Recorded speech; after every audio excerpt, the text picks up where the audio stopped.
Hey YouTube, welcome back to another episode of Memo's Garage AZ. In this episode, I'm going to be doing a couple things.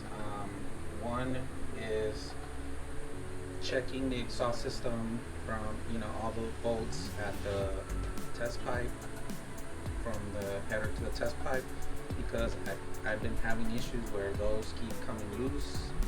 I think I was just under there and I checked all three of them, and I think I finally got those cinched down tight enough. So what I did was I went to AutoZone and bought these generic exhaust bolts that they have.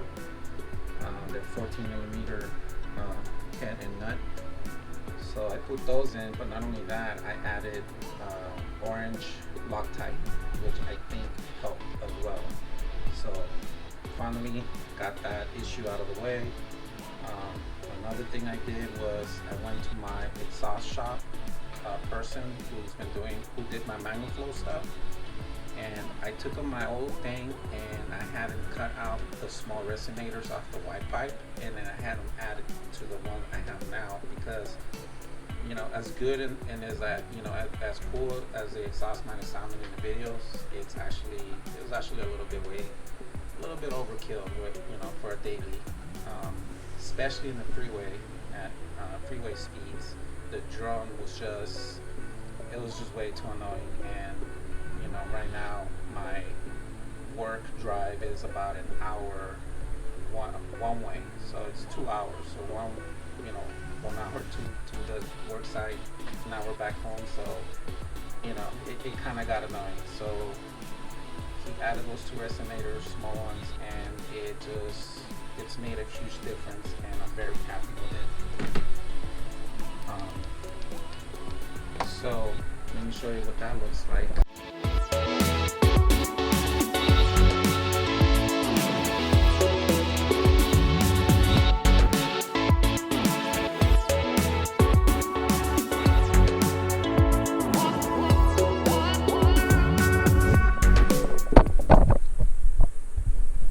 Just like my old setup, he just cut a piece out right here, put one there, and that's made a huge difference. Another thing I did was, can you tell what that is? Coolant, and I'll explain what that's coming from. It's actually a pretty common issue with these cars. So what I did, because I kept getting that check engine light where the O2 sensor slow response or something like that, I put that back up on the screen. So I bought these anti-fouler, and it comes with the smaller hole in the center, and I'll put a picture up I took pictures of them before I installed them. So I put those on the screen, hoping that helps, and if it doesn't, then I just gotta keep adding, or maybe add a little elbow. I think it's like a 90-degree elbow that I had. I just gotta find it, but hopefully this will do the job. Another thing I had the exhaust shop do is I had them weld these two together, because no matter how tight I used to tighten that clamp that it came with, it made no difference how loose, how tight I had it in there. This thing always moved, and it would make the exhaust sit like almost touching the bumper. 1, 2, it hits this bracket that's back there, and I'll show you that right now. So what I did was, once he was done, obviously because he welded this, there's no more adjustability, so I had to buy this exhaust hanger, and I'll put where I got it from. It's a company out here in Phoenix, and it gives you the option to adjustability to raise this, lower this. I have it on the lowest setting. I think that's probably where it's going to work best for me. Alright, so what was happening is the exhaust would hit this bracket, and I have put something here just to help it from, you know, the vibrations, but you know, it wasn't good enough. So now that I added that hanger, lower this, now I got plenty of clearance. I got plenty of clearance here, and you know, yeah, it's doing that. That banging is from the lower control arm, rear lower control arm, but once the car sits on the floor normally, this will go up and then I'll have my clearance, but it shouldn't hit anything now. So where that coolant was coming from, like I said, this is a pretty known issue, so if you don't know about it, I would suggest to go check yours right there. I think it's a heater core hose that goes into the cabin, into the AC system, and it leaks from right there, from that junction. This thing's gonna be a pain in the butt to disassemble.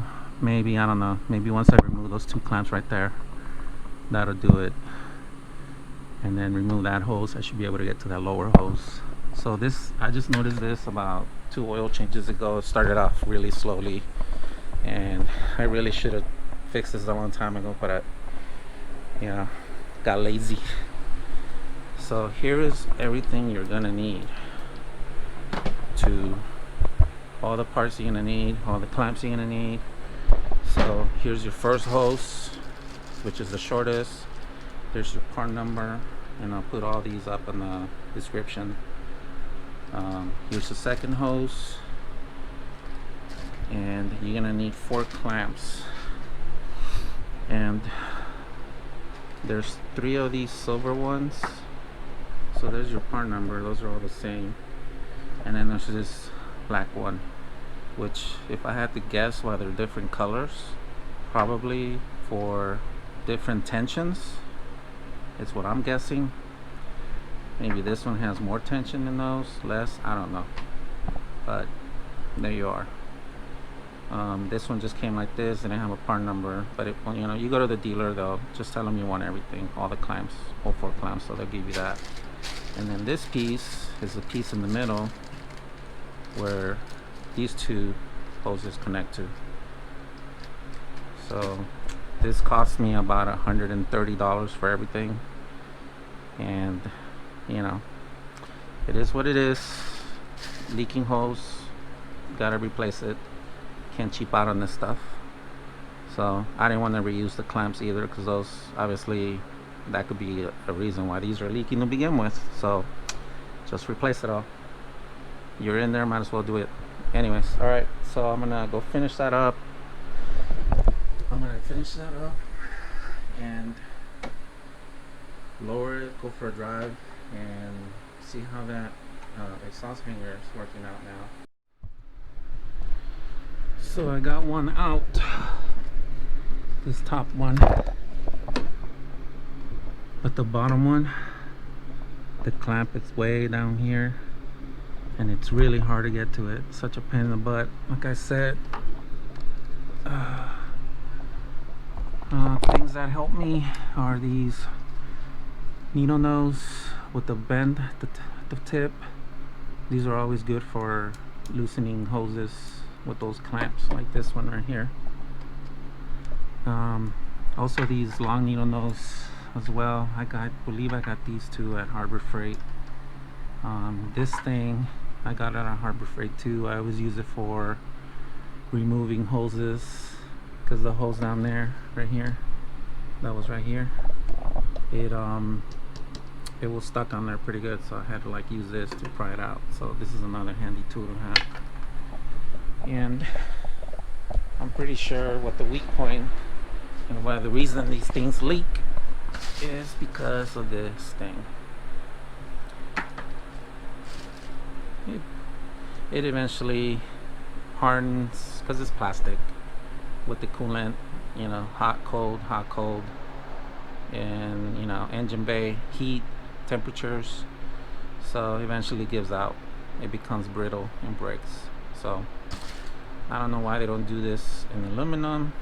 I'm no engineer, I don't know, maybe plastic I was gonna say dissipates heat better than aluminum. Shit, I'm not even sure about that, because a lot of these, like the hose where this connects to, I should say this one, and this is a new one, it's aluminum. So I don't know, but anyways, this thing's probably only good for about 100,000 miles before it gives out, which is fine. So that's the old, this is the new, and I believe these arrows point towards the back of the car, because I was trying to figure out which way the hose went, and you see that arrow right there, that points to the back of the car. So this goes into the hose, aluminum hose, into the firewall, and then this one is where this plastic thing connects, and then this hose connects. The thing that I was noticing is that this hose seems a lot shorter, but maybe not. Maybe once it's in there, it'll sit where it needs to sit. But I'm taking a break. It's hot in my garage. It's been like when I leave work, the last couple of days leaving work, my temperature gauge in the car reads like 117. Actually yesterday was like 120. So it's hot, and today it's humid.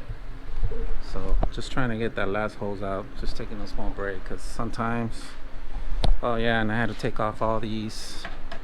I took this one off, which is there, because this was kind of like on my way, and now it's a little bit, you know, I can get my hand there a little bit better. But you know, sometimes you stare at things and you try to figure out how to do them. I got tired of staring at it, so I just started taking stuff apart, out of the way. Makes me feel more productive instead of just doing nothing. But anyways, hopefully I can get that hose out soon, and I can get out of this garage and go for a drive. Oh, and when I'm done, I still have to bleed the coolant system, because obviously there's going to be air in the system. And note to yourself, don't do what I did. I opened this up when that was open, and when this opened, that so this is creating like a vacuum, like a seal. As soon as you open this up, that hose over there started spewing more coolant, which I don't want, because I have leftover coolant from the last job, but it's not a full bottle. So once I put the hose back, then I'll open this up, and then I'll put that bleeding kit that I have, and so yeah, learn from my mistake. Don't remove this until you're done putting that hose back. So let me get back to it. 2,000 years later. So I finally got it out, and I swear I've been battling with this thing for probably over 2 hours. One of the worst jobs I've ever done. I freaking tore up my arm. Jeez.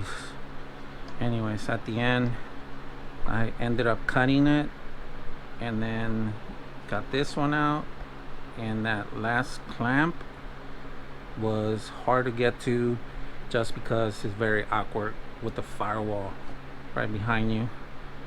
And eventually got it out. I'm completely exhausted. I probably lost like 5 pounds just sweating, but it's out, and now is the next fun part, which is putting this sucker back in there. I could just imagine how that's gonna go, so I'll be right back. Alright, so I finally got it in there after a couple hours of struggling, which I could have saved myself if I would have just got these from Harbor Freight to begin with.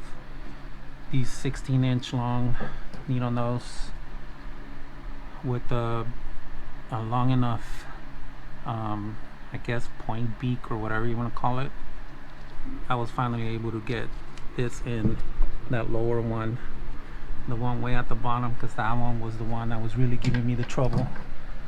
So I took a break. I went to Harbor Freight. They had these, and so that's the end of that. So now I gotta put this mess back together and put some coolant in it, let it run, let it recirculate, let the bubbles come out. So back to it. Okay, coolant's in. I'm gonna start it, but before I do, I wanted to show you this silencer that I bought for this, for cold starts in the morning. So if you heard and it's done the job really good. With the addition of the 2 resonators, the morning it's not so loud and obnoxious. So let's hear it.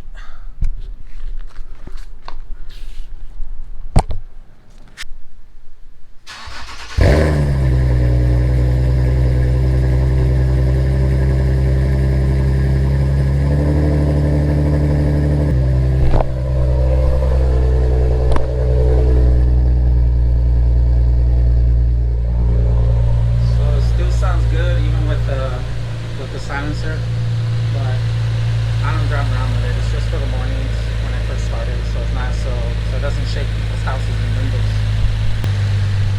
So you can see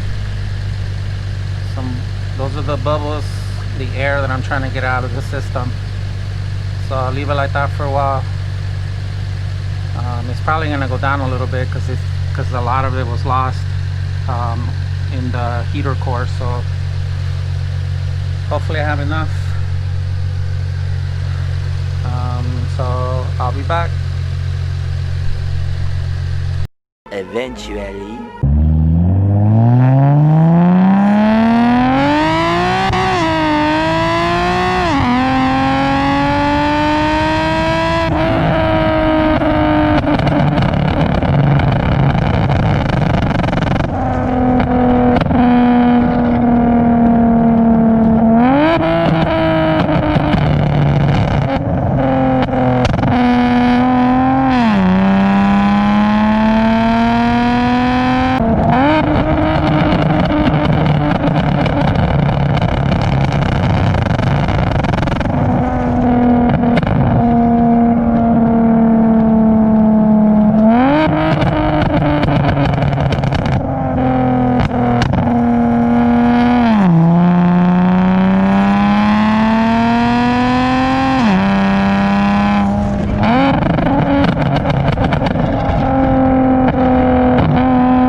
there you have it. I hope you enjoyed that footage.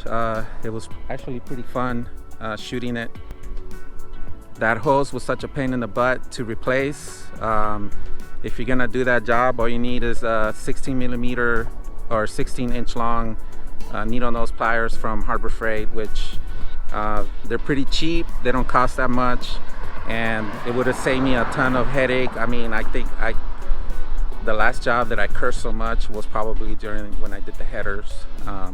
But anyways, so car's running good. No more. The temperatures are where they need to be now, finally.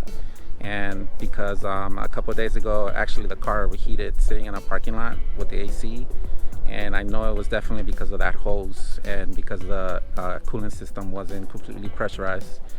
But anyways, thanks again for watching, and